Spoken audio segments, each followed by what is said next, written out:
Hello, everyone. I'm Strange Monkey, and thank you for joining me. Here we are again for another WCW Nitro under Shane McMahon.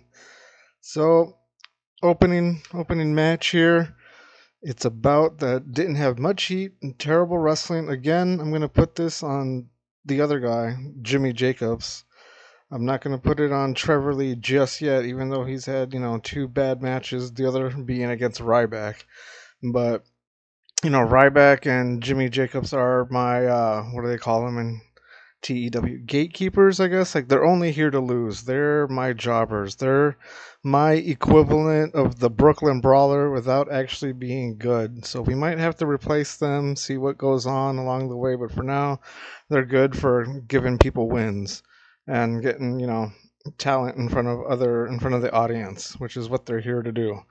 But yeah, not a good match. The crowd heat at the end was simmering. Wrestling was a 40. The crowd really wasn't into it with a 32. Overall, the segment was a 42. Trevor Lee, his in-ring performance wasn't that great. It was a 42, but Jimmy Jacobs was even less at a 37. So like I said, here's hoping things pick up or turn out better. Maybe, putting Trevor Lee against different opponents, maybe that'll change things up. But as it stands, he's not doing so well. Next up, we have an in-ring angle with Nick Nemeth, and he's cutting a promo on Trevor Lee. He's like, you do well against the nobodies. How about you come and test yourself against a real wrestler instead of, just hanging out, slumming it with the jobbers.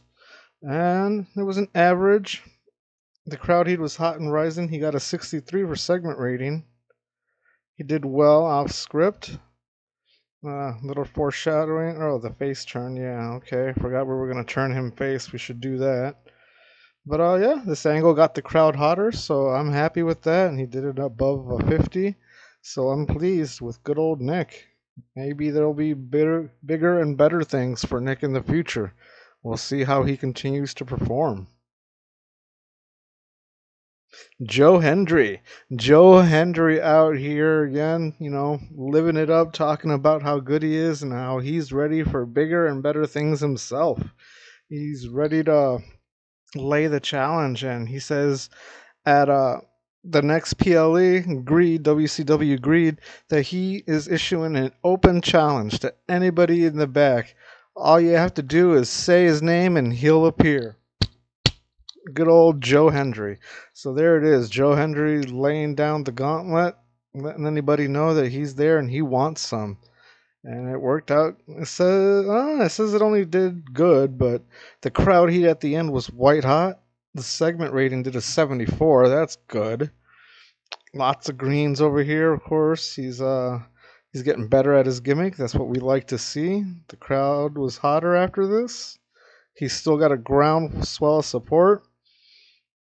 He benefited from having that catchphrase, it. And yeah, did masterful at improvising interactions with the crowd. So good old Joe Hendry. He's got a bright future here in WCW.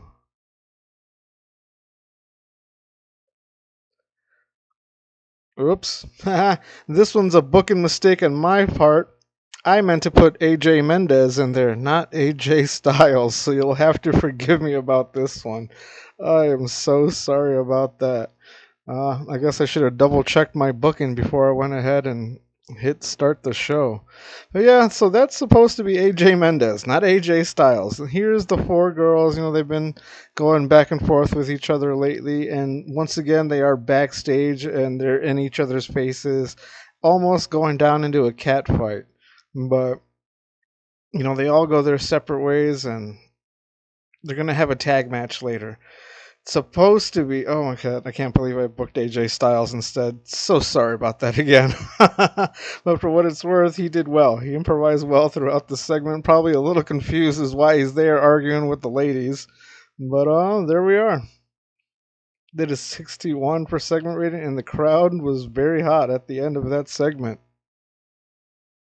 Hope I booked the match right.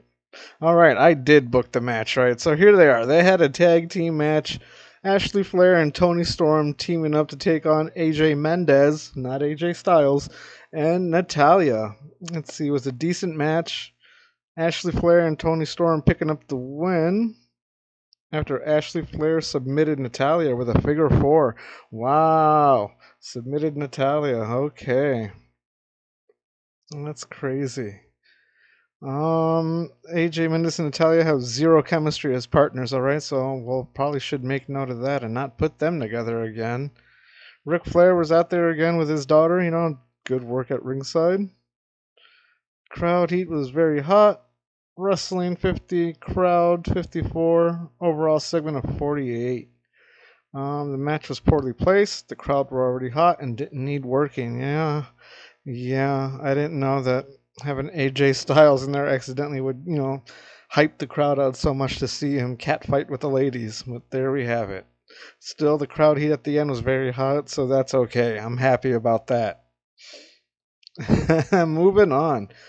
MJF and Ric Flair are cutting a promo. Same as the last times, MJF putting himself over, saying he's the face of the future, he's the face of WCW, and he plans to keep it that way for a long time. Let's see, they both did well going off script. Rick, as always, very good. Crowd heat at the end was very hot. Segment rating did a 75, so we're very happy about that. Oof. Abysmal angle took place backstage. It was Mordecai cutting a promo on Sting, who was, they say off screen, but I just wanted to say he was talking about Sting and wasn't there. Let's see. He was terrible with no script to follow. Dialogue was a mess. All right, so we'll have to make note of that as well. Mordecai needs a script to work with. This brought the crowd down. I'm not. Oof, and he did a 18. Yeah, we definitely need to keep him on a script. Going forward, we might have to cut this storyline that I had planned going. Well, I have to cut it shorter. Definitely have to change some things up. He is not doing well. But yeah, basically, Mordecai says that he's here to impose his will on WCW. He's noticed that Sting has elected himself as the unofficial protector of WCW and is basically just throwing a warning out there to Sting that if he gets in the way, Mordecai will put him down. Oof, not looking good though. Like I said, we might have to change things up or tweak some things here and there to make this work. Next, we had a wild brawl, and it was a decent wild brawl, which I wouldn't expect anything less, especially with Sheamus involved. Sheamus picking up the win here over Moose. The crowd was simmering after that. No, they had a tough thing to follow with Mordecai bringing everything down with his butchered dialogue, but that's all right. That's all right. Sheamus in-ring performance of 67. Yeah, and he's in amazing form. We're definitely going to push Sheamus up the card a little bit more. I just wanted to have some fun, put him in some nice brawls there, since he is enjoying, banger after banger in real life. I thought he could do the same here in WCW. No, not bad for the ratings. I'm happy with it. So yeah, we'll see. We're going to push Sheamus. All right, backstage interaction again. This time it is featured attraction FTR and the team of Keith Lee and JTG going under the name The Wrecking Crew. So here it was basically FTR and featured attraction getting in each other's faces all over again. Talking about, the tag titles and how they're willing to face anybody. Wrecking Crew, Keith Lee, and JTG were basically just standing there and just, silently nodding whenever they heard a point from one of the two teams that they agreed with, and they kind of just inserted themselves into the title picture here just by happenstance of having to be close by. Oof, Cash Wheeler's storyline. Cash Wheeler had it and it came to me and he had an idea he wanted to use for the storyline, so I said we'd give it a try, and it was a failure. So oof, maybe we won't listen to Cash. JTG looking dreadful. That's bad. And FTR having morality penalty because of this failed storyline idea. Well, that's Cash's fault. He came to me with the idea. I didn't do it, so there's that. But what matters is the crowd heat at the end was hot and rising. Segment was about a mid 50. That's all right. Hopefully the match will do better. Here we are, triple threat tag team match. FTR versus Featured Attraction versus the Wrecking Crew. And it was a decent match. And FTR picked up the win. Let's see, when Keith Lee was disqualified while fighting Cash Wheeler. All right. Lots of greens. JTG was the weak link. That's okay. Maybe he'll benefit from working with Keith Lee. Oh, yeah. Well, except for the crowd rating was a 50. Mid 50 for the wrestling. Overall segment got a 62, but the crowd heat at the end was white hot, and that's important. So I like that. Yeah, hopefully we'll see better things from Wrecking Crew, and we're not going to listen to any further ideas from Cash.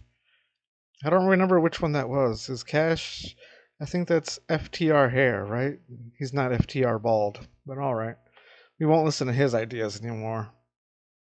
Samoa Joe out here again, talking again about Austin Theory and the cheap wins, and the way that Austin Theory keeps getting away from him. Joe is basically just out here saying he's not going to stop chasing Theory down until he gets an actual match with him, until he takes away that U.S. title. He says Theory eventually is going to run out of luck, and when he does, Samoa Joe will be there. So yeah, it was a great 5-minute angle, always good with Joe. Highest segment rating I think I've booked so far, and got an 82. I'm very pleased with that. And the crowd heat at the end was very hot, so very, very happy with Samoa Joe. That's another one we're definitely going to be pushing up the card there. And here they are in their match, Samoa Joe versus Austin Theory. Had good heat, decent wrestling, and Austin Theory picked up the win here again, but of course by using underhanded tactics. I want to think he either held the tights a little bit or maybe used the ropes as leverage and put his feet up on the ropes when going for the pin. Either way, another cheap win for Theory here. He seemed off his game, but that's alright. Samoa Joe was in amazing form. The crowd heat was very hot. Wrestling and everything, all the ratings across were mid 50s, so that's good. That's good. I am very pleased with the way things are going, especially with Samoa Joe. Here we go. AJ Styles, he's got an angle. He says, he's sorry he hasn't been around as often as he should, especially as the inaugural WCW champion. He says he's just got to, watch his back at all times with, since he's got a target on his back being the champion.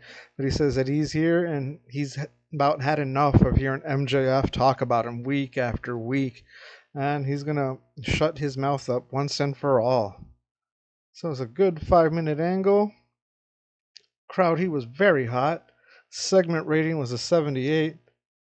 And yeah, once again, this is where we meant to have AJ Styles, not in that other angle where he was fighting with the girls. So there we are, where AJ is supposed to be. And here's that match in our main event. It had great heat, good wrestling, and AJ Styles picks up the win after MJF is disqualified. He grabs the title belt at one point during the match. Rick tosses him the belt and just clocks AJ Styles over the head with it, forcing the ref to disqualify him. Of course, MJF doesn't care. He's just here to cause as much damage to AJ Styles as he can before their title match at WCW Greed, the next upcoming PLE. The crowd heat was very hot. Wrestling was a 68. Crowd rating was a 67. Overall, this segment got a 74. I'm very happy with that. Of course, there's Ric Flair doing good work at ringside, as always. Dirtiest player in the game, doing what he can out there. They both had a really good in-ring performance. AJ Styles, the better of the two, naturally, with a 71, and MJF with a 65. So I'm really happy with the way those things turned out. Let's go ahead and finish the show. Maybe. Oh, there we go. All right, so for the first time, we didn't lose popularity in those 11 other regions, whatever they were, but we again increased popularity in 41 regions.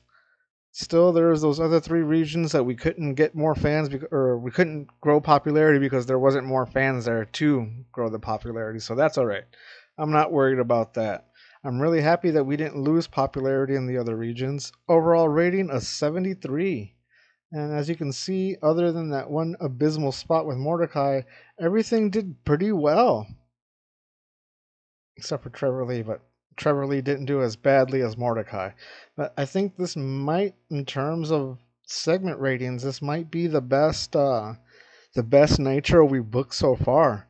So I'm really happy with the way that these things have turned out. Like I said, there's some little tweaks we got to do here and there, especially with Mordecai and the Sting storyline. We're not going to listen to Cash Wheeler anymore. His ideas failed miserably. Um, let's see. Joe Hendry, we're gonna have to push. Samoa Joe, we're gonna push. Sheamus is gonna get a push. Things are going really well. I really like the way this turned out, and I'm really happy with this week's episode. Let's go ahead and finish the show here and move on. No, I'm not interested in financials. Popularity is fine. Let's move on. And as we do always, we'll move on and to the next day to see what kind of interesting mail or other things that we find interesting in the news headlines coming up here. See you in a bit. All right, here we are. Let's see. Let's check our mail first. See what we got. As always, just drug testing, whatever. Here's the viewing figures. 4.7 mil. That's good. We're up the 0.2.